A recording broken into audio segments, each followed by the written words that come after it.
Okay, this video is about the installation of Vessel Powersports dual 8-inch LED headlights for 2026 Rubicon 520. There's the machine with the stock lights, showing one side with the LEDs, one side with the stock, one side with the low beams illuminated with the stock, high beams with the stock. And then this is just a comparison of the make of both of them. The Vessel is much heavier than the stock unit. So here's what you got. One, two, three, and there's one up in here. Four, and that bolt right there. So you're going to take all those out.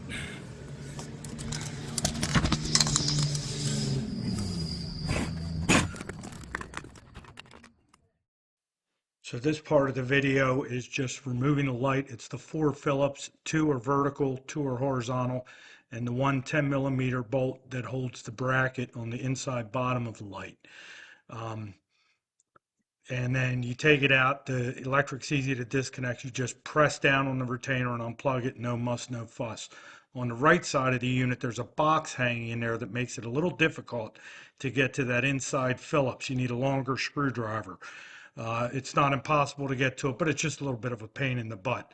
But other than that, getting them out is easy. No, should have no problems doing that. Putting them in is easy. So we'll see. So this thing pretty much comes just like that, without adjustment. So when you mount it, because of the way it gets mounted, the lights are kind of looking off to the side of either side of the machine because of the angle.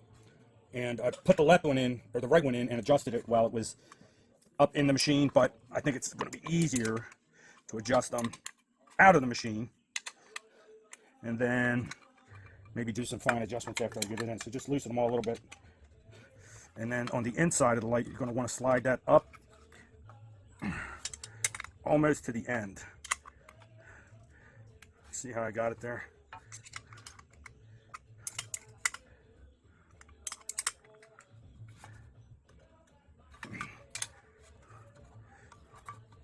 You have to loosen both sides of each, the upper and the lower. You can just eye them up and get them close. As you tighten them, they want to walk back down on the mount. So, right now, and then you're going to want to push these almost all the way down. In fact, you want to push them all the way down. Tighten them up.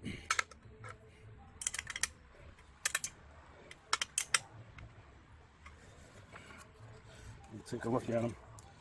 You can look at them like this and see if they're in the same plane. See, this one's a little bit out from that one. So, push it down a little bit more.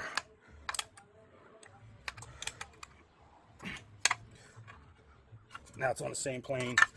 And I don't know if you see the gap there, but when it's mounted in, it's going to be straight rather than going out to the side.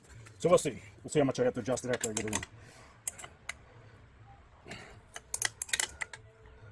And then you may have to adjust it for up and down, which is a little bit easier. Look at the side, you get some idea where you're at there.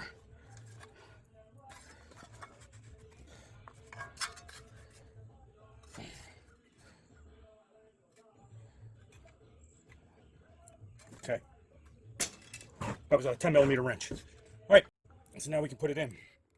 Comes with 4 screws. They look to be stainless steel, and they have a much more aggressive thread than the stock screws. You want to get all 4 started before you tighten any of them, so you can shift the unit around and line up all the holes. Once you do that, you can tighten them down permanently.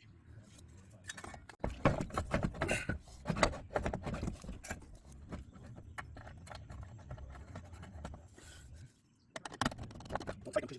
Move around a little bit. Make sure everything fits. Oops.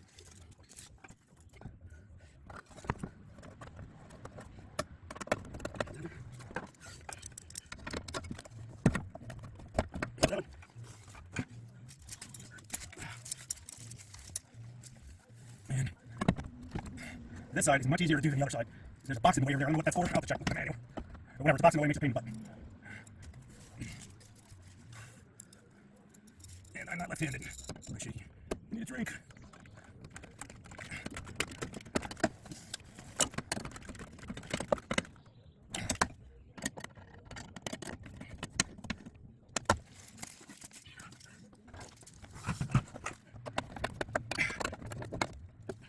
So that's it. We're put it together. We're back in now.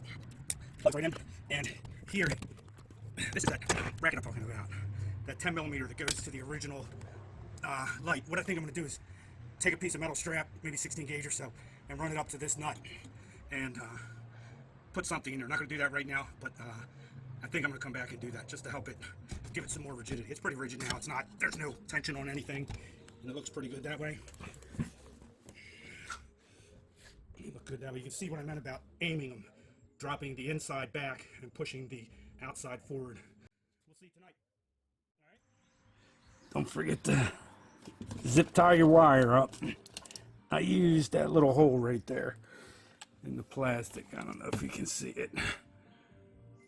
So I'll do that on both sides. Zip tie them up, and then I'm going to see about making that bracket. But that'll be later. I'll update this if I do that. There's that box I was talking about on the left side. You can see the screw there. It's not impossible to get to, but it's difficult. You can't just put your hand in there. You need a little bit longer screwdriver, and zip tied everything up real nice. So that's what it looks like installed. Section is just about the bracket I made utilizing the top inside Phillips and the 10 millimeter that goes on the brace. Just put something in there to keep it rigid. I'm going to put that through the Phillips, that hole up there. This one's going to go to the bracket using the 10 millimeter. I had a couple old ones from something else that don't have the shoulder on that went through the plastic. So this is the bracket. I put a little bend in there to give it some rigidity. We'll see how it works. There it is on the right side. I think it's solid. I actually put a little kick in it up there. I'm going to go do that back on the left side because it comes down at an angle and I don't want it to pull on that screw. So I'm going to go back and pull the other one off, put that little kick up at the top. I don't know if you can see it. A little bit of a bend there off of 90. And it worked real good. I'm just showing you that I had to modify the brace a little bit because it's not quite vertical and I didn't want it sitting cockeyed up top on the Phillips. I wanted it to sit flush, so I drew it up nice and tight between the bracket and the Phillips. And here's the machine with everything adjusted, looking good. And the next views you have are going to be the high and low beams in the garage compared to the stock. I think I have the stock ones in there, but at any rate, that's what's coming up here. Still pick is the stock bright headlights, just so you can compare.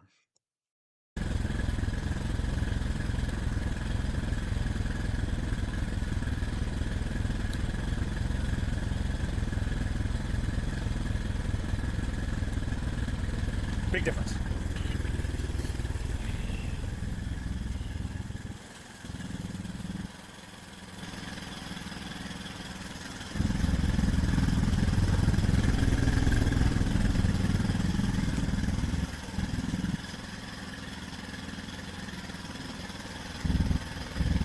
And here is a picture of the low beam LED versus the stock unit, and the high beam LED versus the stock unit. And then I've got a picture of the brace that I made with the kick in it up top, where it connects to the plastic nice and flush and tight, and the 10 millimeter below, keeping things very secure. There's no movement in the unit at all.